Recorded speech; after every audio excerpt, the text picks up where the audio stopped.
terdalam akan menjelaskan materi tentang tenaga eksogen yang mencakup 3 hal yaitu erosi, pelapukan, dan sedimentasi. Sebenarnya apa sih 3 hal itu?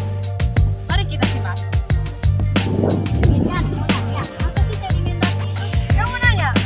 Ini biar aku kasih tahu ya. Tapi sebelum itu kita bakal cerita ke teman-teman yang lain. Oke, sini. Sedimentasi adalah proses pengendapan material hasil erosi dan pelapukan. Material hasil erosi mengalami pengendapan, contohnya daerah endapan di muara sungai yang membentuk delta. Sedangkan sedimentasi yang di bawah angin disebut sebagai sedimentasi aeolis, seperti yang terjadi di gurun pasir dan gundukan pasir. Akibat dari sedimentasi dapat menimbulkan dampak positif dan negatif. Adapun dampak positifnya yaitu pemanfaatan endapan pasir yang digunakan sebagai bahan material bangunan. Selain itu, kandungan mineralnya dapat menyuburkan biota sungai dan sekitarnya. Adapun dampak negatif yang ditimbulkan oleh sedimentasi adalah kematian organisme laut, penurunan biodiversitas, hambatan jalur pelayaran karena pendangkalan, gangguan atau hilangnya habitat, menurunnya stok alami makanan laut ataupun seafood, perubahan distribusi ukuran sedimen, peningkatan kekeruhan, dan perubahan kedalaman.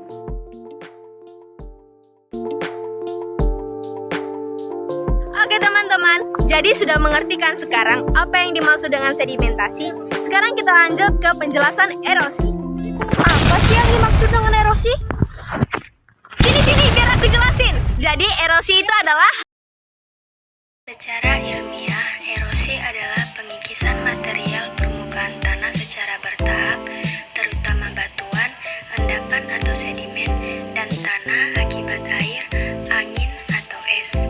Erosi juga dapat diartikan pengangkutan material yang terkikis dari satu tempat ke tempat lain, seperti dari puncak gunung ke lembah terdekat, atau dari bagian hulu sungai ke bagian hilir.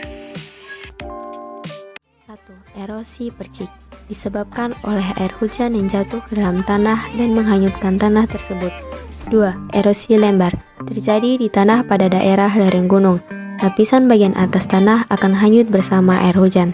3. Erosi alur pengikisan pada tanah yang sudah berlangsung dan menyebabkan terbentuknya alur yang nantinya menjadi tempat air mengalir. 4. Erosi parit pengikisan yang terjadi ketika alur yang terbentuk sudah memiliki kedalaman lebih dari 0,3 meter.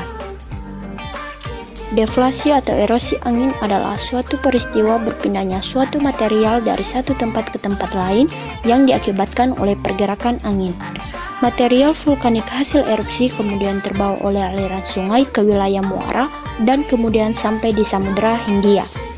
Eksarasi atau yang sering disebut dengan erosi glasial adalah erosi yang disebabkan oleh gletser es. Gletser es adalah padatan es yang bergerak sangat lambat yang terbentuk di daerah dengan iklim dingin sepanjang waktu.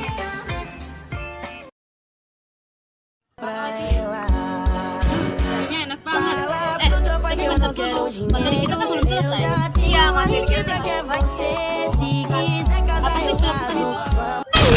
Kamu bertanya-tanya.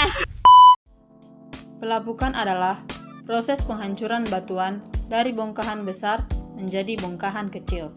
Hal yang menyebabkan terjadinya pelapukan adalah sinar matahari, cuaca panas maupun dingin, iklim, perubahan suhu, unsur kimia, serta makhluk hidup seperti manusia, hewan, dan tumbuhan.